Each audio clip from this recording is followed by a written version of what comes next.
trajectory. Anyway, ladies and gentlemen, the reason why we're airing this video, of course, I'm not going to talk about the many problems that we've had today, and we've ended up here. Hopefully, this one goes through.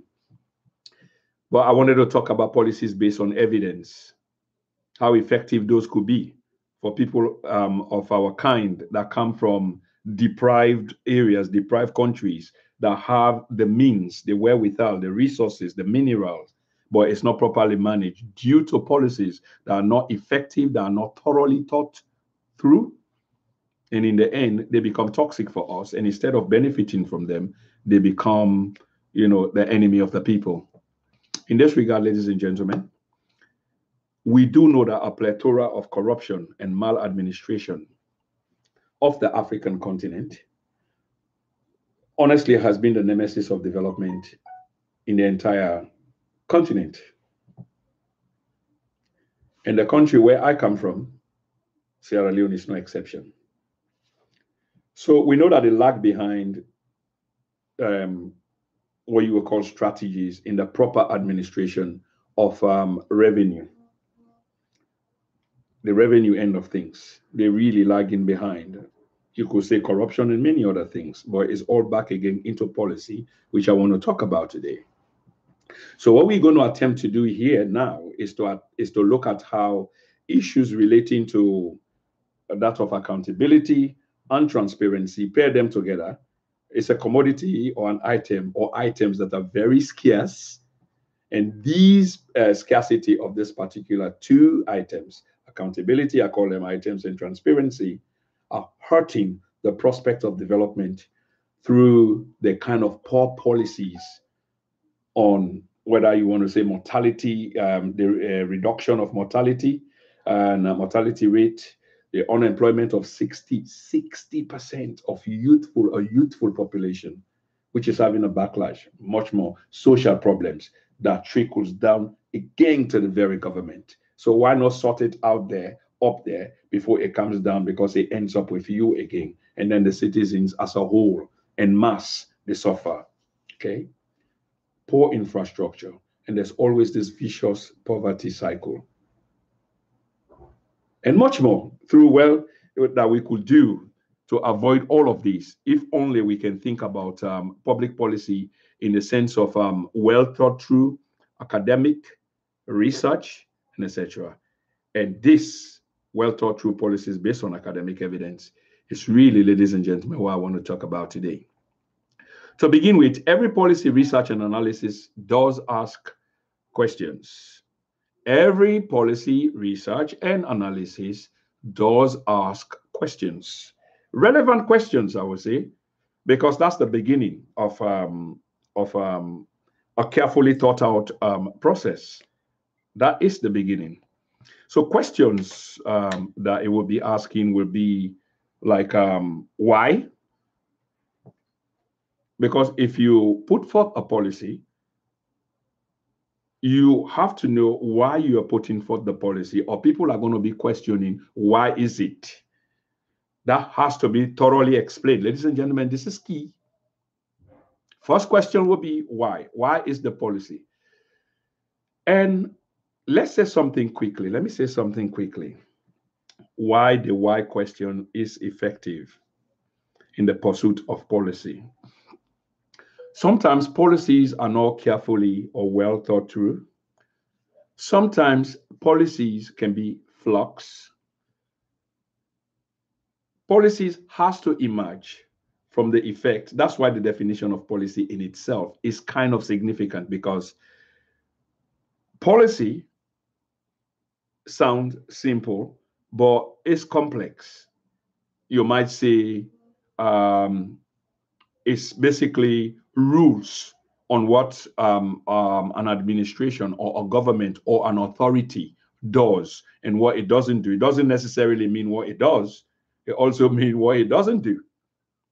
But it has to be carefully thought out, which in the end should be in the interest of the people. So the question why is, what is the agenda? What is it? Why is it? What is behind it? There's also the question of for whom it is done. Remember, I just said it should benefit, in a social sense, the people. So for whom is this policy being done? So you're asking this question: who are the beneficiaries? Who are going to benefit from a policy that's been proposed? A policy that is time scaled, in other words, a question asked when, that is the due date. So a policy that is time scale is a good policy. I mean, these are all the hallmarks, the good traits of the development of public policy. So these key questions, they have to be asked, okay? They really need to be asked.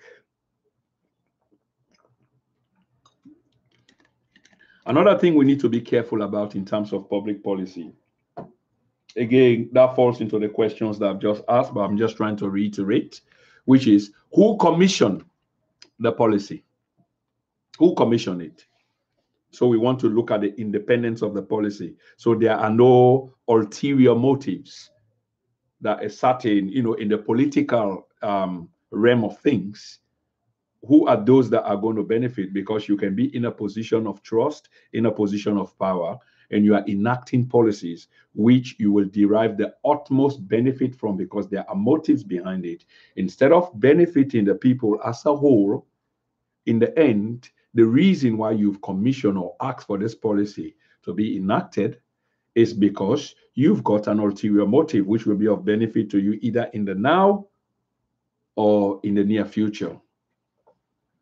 So you want to know the independence of such policy, who commissioned it, who is funding the policy, what's the location, where is it situated, okay, and the potential influence. That's what I'm saying.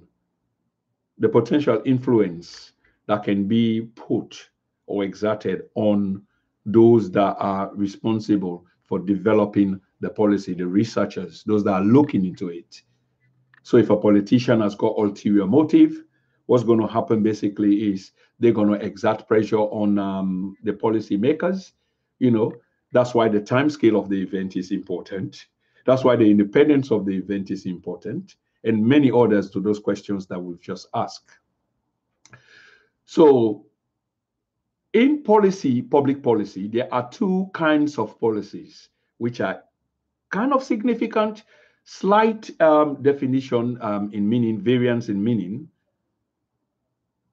They're not the same. They sound the same, but there's a variance. Okay.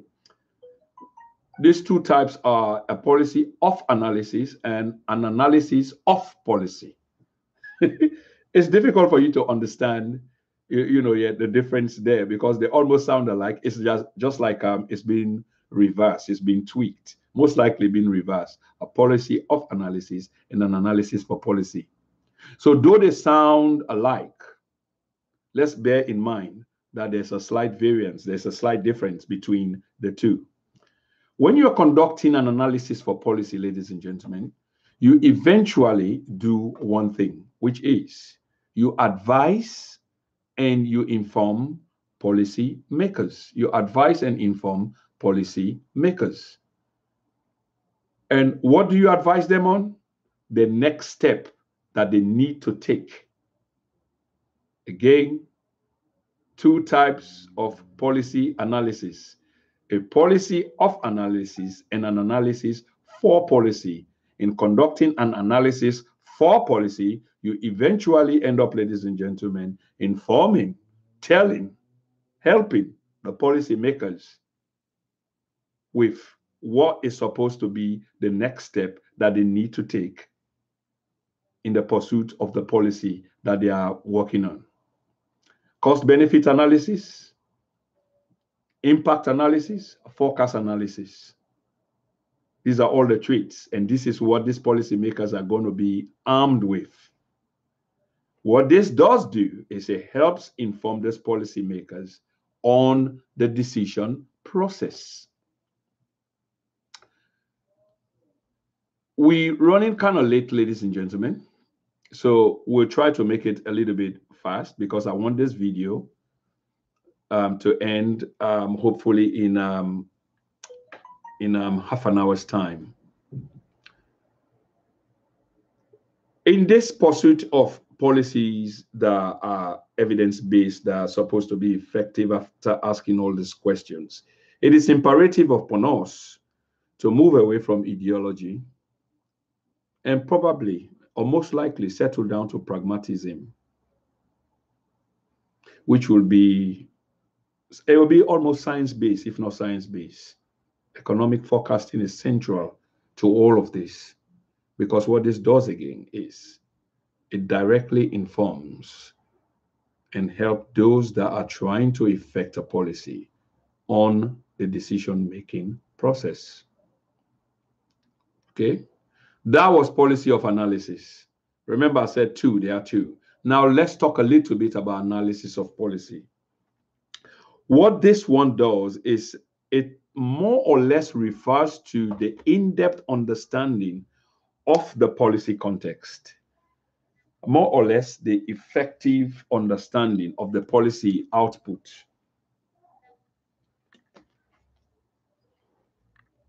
In the policy context. So an in-depth understanding of the policy context is what an analysis of policy more or less refers to. I was just drinking from an Union Jack cup, which I used to toast the Duke and Duchess of Sussex. That's Meghan and Prince Harry. So policy output and policy outcome are all processes of making policy.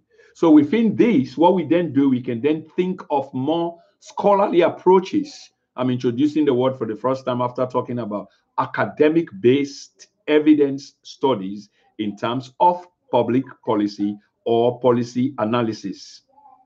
So in analysis of policy, we have to refer to an in-depth understanding of the policy in a contextual way.